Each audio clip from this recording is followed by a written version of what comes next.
Nick and Cecil heading to the VIP line. It's Greg Cosell, NFL Films, NFL Matchup. You know him. Film study, film junkie galore. This is the guy you want to talk to when you break down the game. Greg, good evening. Welcome to the show, man. How's it going? It's going, I guess, about as well as expected. I don't have any complaints. I know a lot of people do these days. I can't say I'm one of them, so just hoping things work out for the best. Hoping that as well, my friend, and hoping that Drew Lock can work out for the Denver Broncos. Now, let's go back to what you saw in college at Mizzou. Certainly, senior season wasn't as good as junior season. What you saw last year in those 5 games, 4-1 as a starter. Is John Elway on to something here, finally, at the quarterback position? Well, I like Drew Lock. I think he had some things to work on. I remember watching him coming out of college. It's funny you talk about senior season not as good as junior season. One of the things I try to do when I watch quarterbacks, and I learned this years and years ago, so I'm not taking credit for it, but I try to isolate a quarterback's traits, attributes, characteristics separate from the rest of the team, because very often numbers and statistics can be a function of the people around him and the given schedule in a particular season.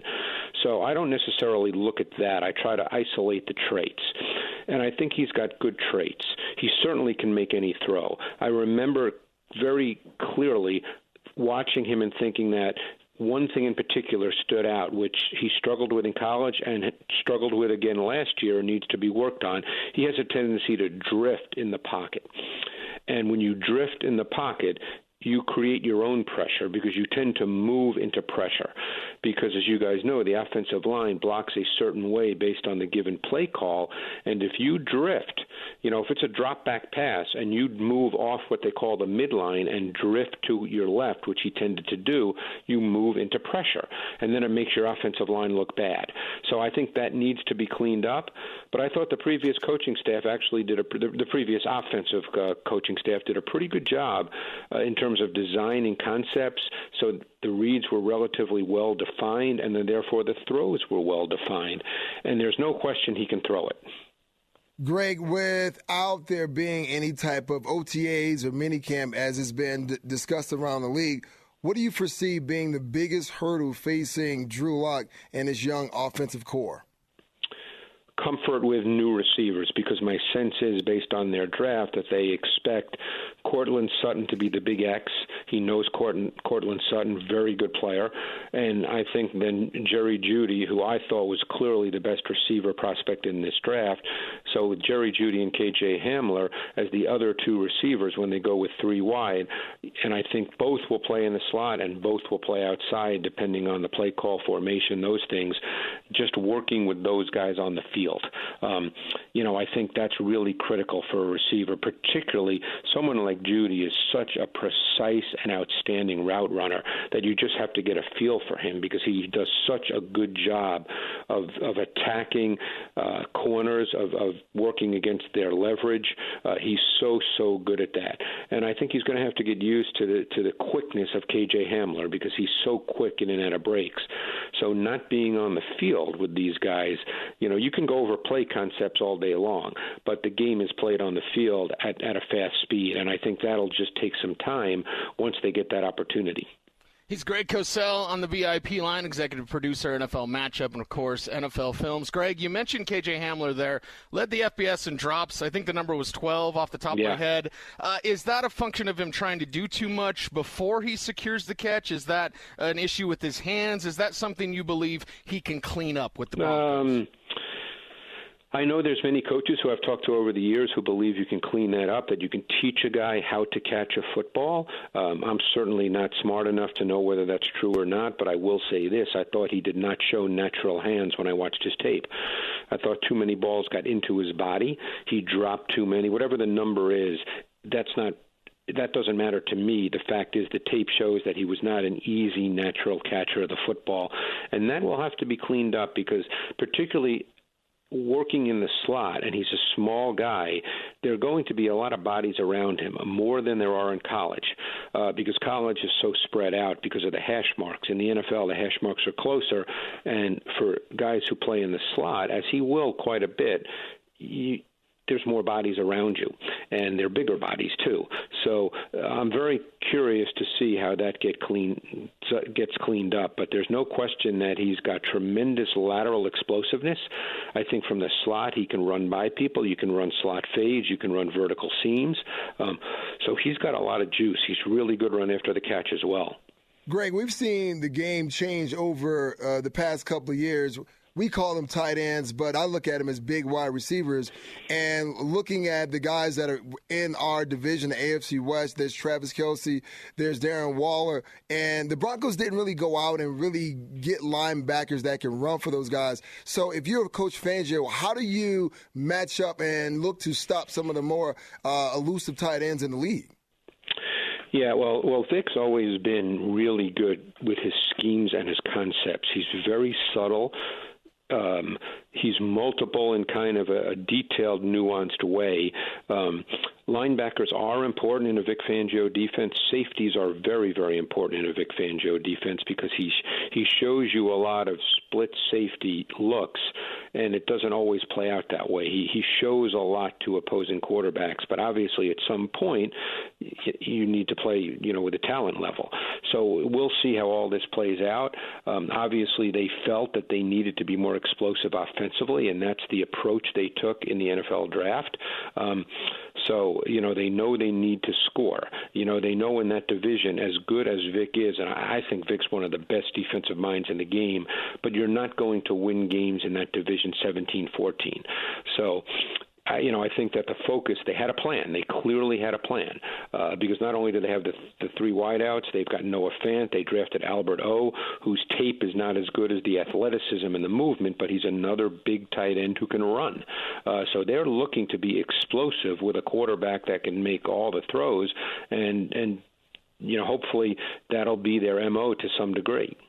Such a wealth of knowledge, Greg. As a film nerd, I love talking football. Love hearing you talk football. It doesn't matter. Let's just keep talking. Let's talk about Melvin Gordon, Phillip Lindsay.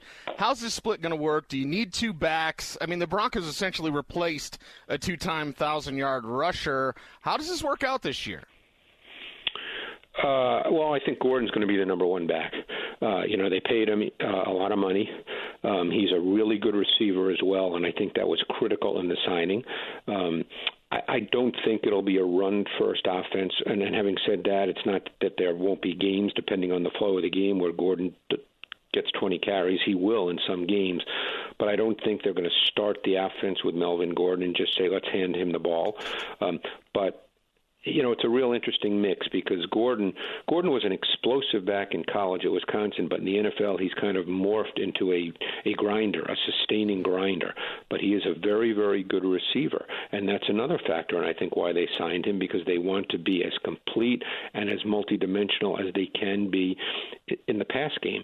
So I think that Lindsay will essentially be the second back. I think Gordon will be the number one back. Can Drew Lock's athleticism, mobility take the pressure off of any deficiencies that the Broncos offensive line may endure this season? Yeah, but I also think the line will be better. Munchak's there, for another year. They have Glasgow now. And I think they got someone else. I'm trying to remember who it was off the top of my head. But they drafted Cushenberry. Right, that's correct. They drafted Cushenberry. So who I watched his tape, really, he's just one of those guys that you could line up and he's going to be good. He may not be a Hall of Famer, but you can line him up and he'll play. And so their O-line, will be better. And with Risner having a second year, and he was a really good player last year, so they're pretty strong on the inside. Tackle's the main issue. Obviously, that needs to be worked out. But I think the O-line will be better. Locke does have mobility, can throw on the run. So we are in a league now where, particularly when you get to third down, defenses do have the tactical advantage, and there are plays in which your quarterback does have to move, and those second reaction improvisational plays have become important. We saw that throughout the playoffs. So Locke can do that. He can make throws on the move, and I'm not comparing him to Patrick Mahomes at all, so I don't want people to take it the wrong way. But one thing about Drew Lock is when he does move, he's another one of those quarterbacks that isn't necessarily looking for a check down. He'll move and drive the ball down the field. He is Greg Cosell, NFL Matchup, and, of course, NFL Films, the godfather of watching film. And Greg, my final question for you again. Appreciate your time as always. I remember talking to Scott McLuhan before Baker Mayfield's draft. And, just Scott told me, physical talent is easy to see. It's about looking beyond that for quarterbacks specifically. Yep. Is there any sort of key? Is there any sort of, other than watching the film and looking at the numbers like you were saying, right? It's not about that. With quarterbacks, what is the secret to scouting this position? Well, I think one thing you always look for is, and the term I use, I know a lot of people like to use the word processing of information. I like to say eliminate and isolate. I think that the great quarterbacks in this league are able to eliminate what's not there as early as possible. The great ones do it before the snap of the ball. Locke won't quite be there. He certainly won't be there on third downs. He may be there on first down when you have the advantage with your formations and a play call.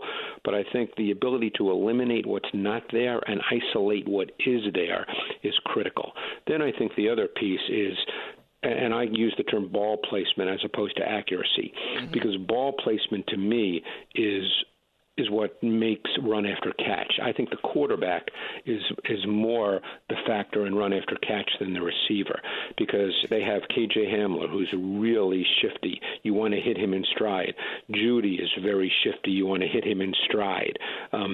So I think that those two things to me are really, really critical pieces, and we're not 100% sure yet with Drew Lock. We saw pieces of that, but those are things as a second-year quarterback we need to see more of. Well, today is Thursday, so I want to take it back just a little. And we have listeners who are not like NFL aficionados like yourself and like Cecil. So tell those guys, what did Steve Sabol and Ed Sabol mean to the growth of NFL football? Well, I got hired. I started at NFL Films in July of 1979, and I was hired by Ed Sabol.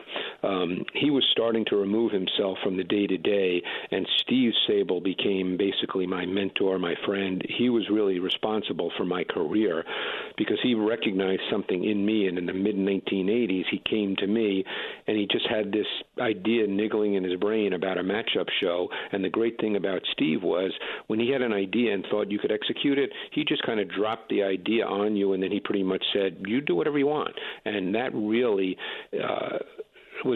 became the focus of my career, and that led to what I've become, I guess, in my career, and that started in 1984. The NFL Matchup Show has been on TV in one form or another since 1984, and I remember when we got the coaching tape, it was 1991 or 1992, thinking that this is awesome because I grew up in Queens in New York, and my high school didn't have football. I played basketball and baseball. So when I first got the coaching tape, for me, it was an intellectual and academic experience, and that's kind of the way I view it. But if you're just talking generally about Steve Sabol and Ed Sabol, I don't think the NFL would be what it is today at all without them. And we were so happy at Films when Steve Sabol got in the Hall of Fame. Ed got in about 6 or 7 years ago. But when Steve got in, we all thought that was incredibly well-deserved.